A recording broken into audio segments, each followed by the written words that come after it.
This video, I'm going to share with you 3 ways to change your dominant vibration, the way you're showing up in the world, the reality you're getting. I'm going to show you how to change that instantly. Welcome back to another video. My name is Aaron and I help people expand their consciousness. Now on this video, I'm going to be sharing with you the 3 ways to change your dominant vibration, the ways that I've done it in my own life that has allowed me to then get to a higher level and also to be embodying a new version of myself. Now, first off, what is your vibration? Your vibration is a combination of how you think, how you feel, and what you do, how you act. These 3 things make up your vibration. The problem is, your vibration may have been on autopilot since years ago. Therefore, you may be doing the things that are comfortable, you may be thinking thoughts that you're used to, you may be feeling emotion that's within a certain bandwidth of emotion that you felt for a long time. Therefore, when you go out into the world, what you see is you see a reality that is equal to that bandwidth of information, that level that you have been feeling. So even if something were amazing that could happen in your life, maybe meeting someone or maybe some type of synchronicity, you may not perceive of it if you're still within your own vibrational bubble. Now the thing is, we have a dominant vibration that's been running our life, and when we change that dominant vibration, we change our life. Now, I've been for the last 3 days, 4 days that we've been? Been there like 4 days. About 4 days, yeah. It is a 4th day date with Destiny with Tony Robbins, and this is a seminar that Tony Robbins runs where it has to do with getting to your core beliefs and your values about who you are. And when you change those little things, it then changes your life. So this video as well is going to have within it some of the key points I've learned from being at Date with Destiny with 5,000 other people. And the way that he runs it, just to give you a little bit of context, is you're in this room with 5,000 other people. He keeps the room at like 40 degrees because I think that helps people stay awake, because they're going to be in there from like 11 in the morning till like 2 or 3 in the morning the next day. So it's an intense level of energy that you're putting into this. And Tony, it's incredible how much he is up there. He's up there the whole entire time. You know, we get tired watching it and just being, you know, in the chair and sitting there, but he's like walking around and doing it. It's insane. However, what Tony does is he shows us how our beliefs create, you know, beliefs and the meanings we give things are creating the kind of experiences we're having. A lot of it is similar to some of the stuff that I share here, to be honest with you. As I go through it, I'm seeing, wow, this is like similar to the belief shifting process and stuff like that, just in a different languaging and for a little bit different, I guess, demographic in a way. However, the things that I've learned from it have been very powerful, including like, you know, something that we do that I'll be talking a little bit about is like, we do this thing where we jump up and we start dancing every 15-20 minutes, which keeps our physiology engaged. And when you're engaged, you retain more information. I've always known that he does that at his seminars, but I've never actually experienced it until now. And it's pretty cool. It's like, you'll be doing that for hours and time will go by very fast. Or, you know, normally I'd be very hungry by like 5 o'clock because I do intermittent fasting. But sometimes I'm not even that hungry because we're in that state. So this is, you know, it's been very interesting so far. It's been very intensive.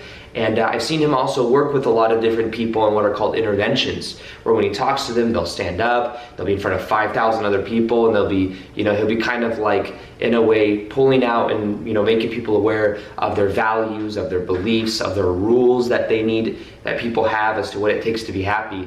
And that's what I'll be sharing a lot of in this video. Now, the first thing I want to talk about is when it comes to this process, it has to do a lot with our vibration in correlation to our own rituals. So what are we consistently doing? A ritual is something that we do consistently.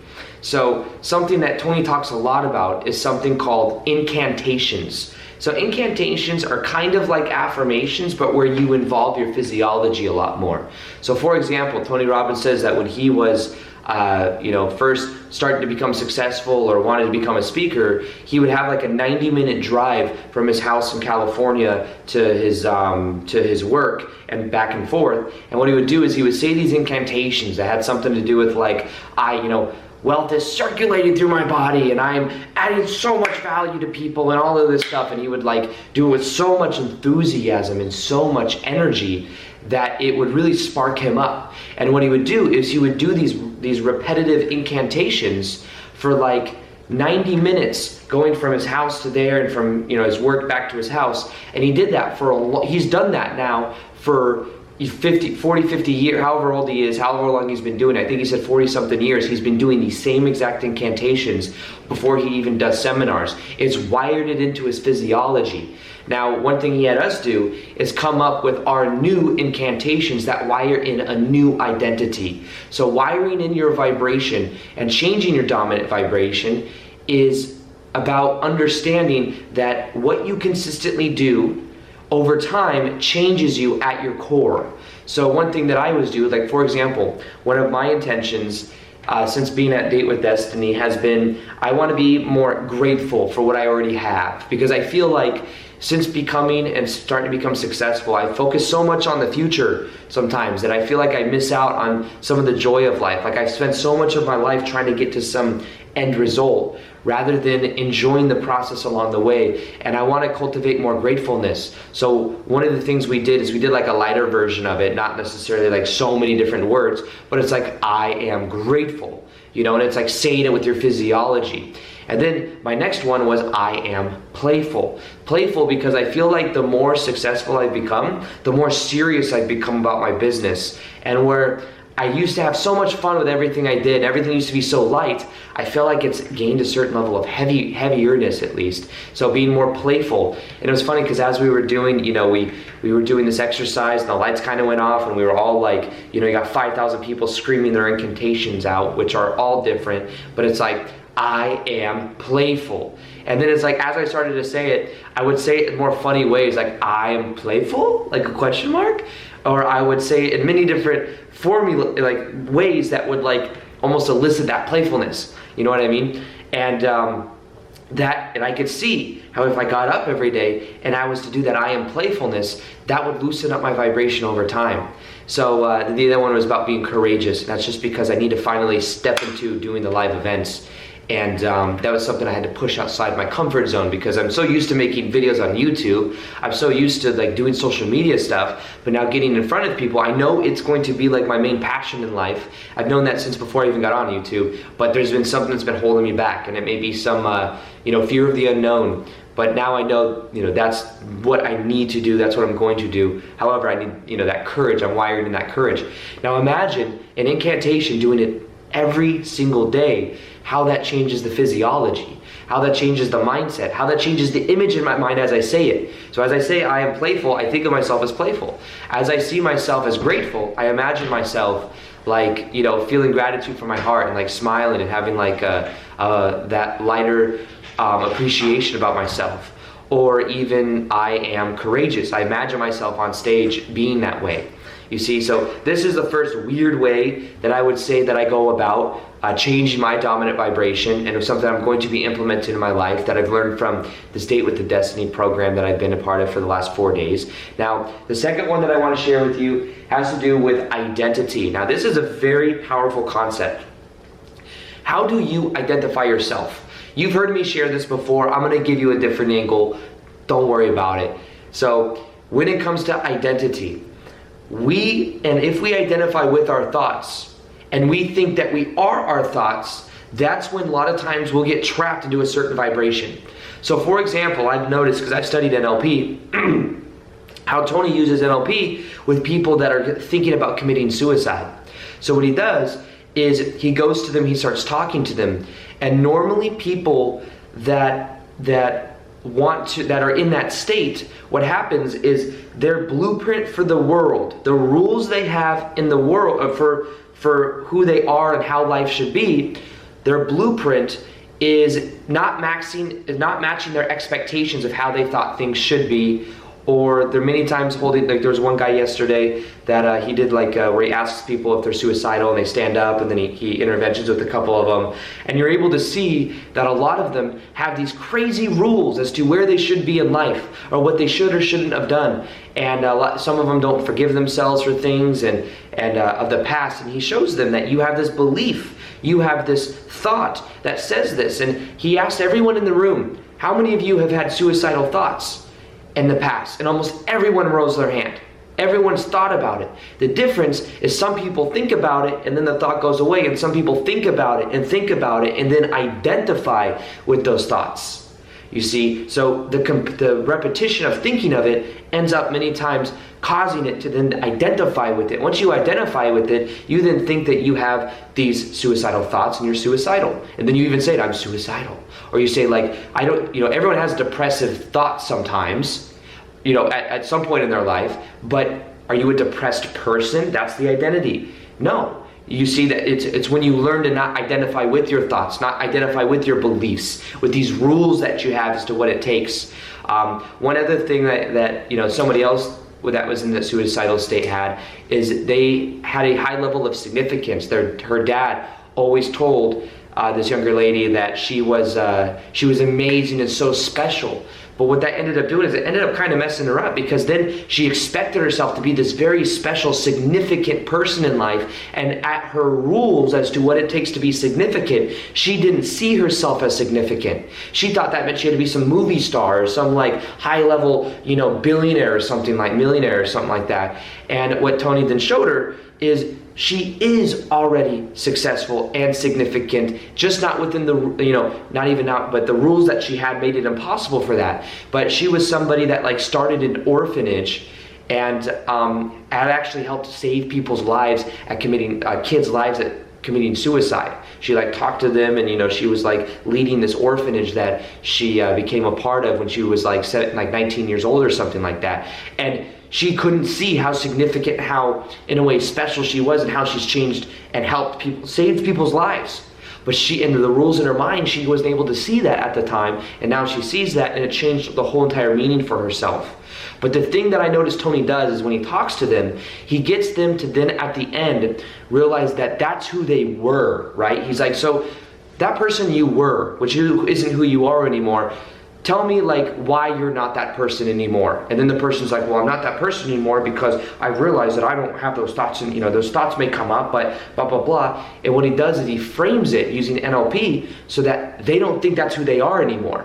So it's an NLP type thing, but then they're saying it out of their own mouth that like, no, that's not who I am anymore. He goes, why isn't that who you are anymore? Well, because I realize now that I had these thoughts and blah, blah, blah. And it really makes them disassociate and disconnect from that old identity.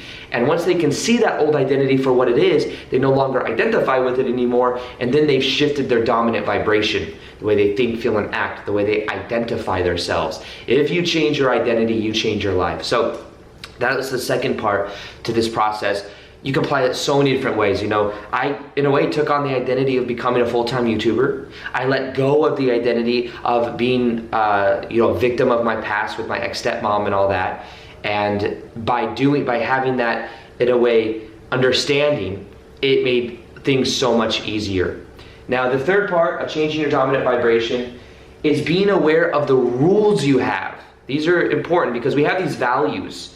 And these values are like the driving forces of our life. We have these, actually they're called needs. So we have the need for significance, the need for certainty, the need for uncertainty, the need for love, the need for contribution, and the love for growth, and the need for growth. These are the 6 human needs as far as Tony teaches it. And these 6 human needs, we rank in a certain order. Now, what you realize sometimes is when you become aware of it subconsciously, on autopilot, one of our top needs might be significance.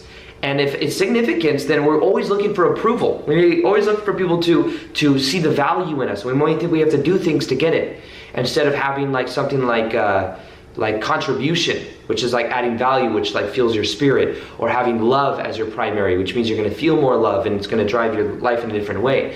But then what happens is we have these rules as to what it takes to feel significant. We have these rules as to what it takes to feel love. We have these rules it takes for us to feel like we're contributing. And these rules reveal a lot to us. Now, I might make a whole video on this idea of the rules, but basically, if we have a rule that says we can only feel love when we've done something amazing for someone else, we can only feel love when we've saved someone's life or something, then we may not feel love very often because we make the rules and we raise the bar so high.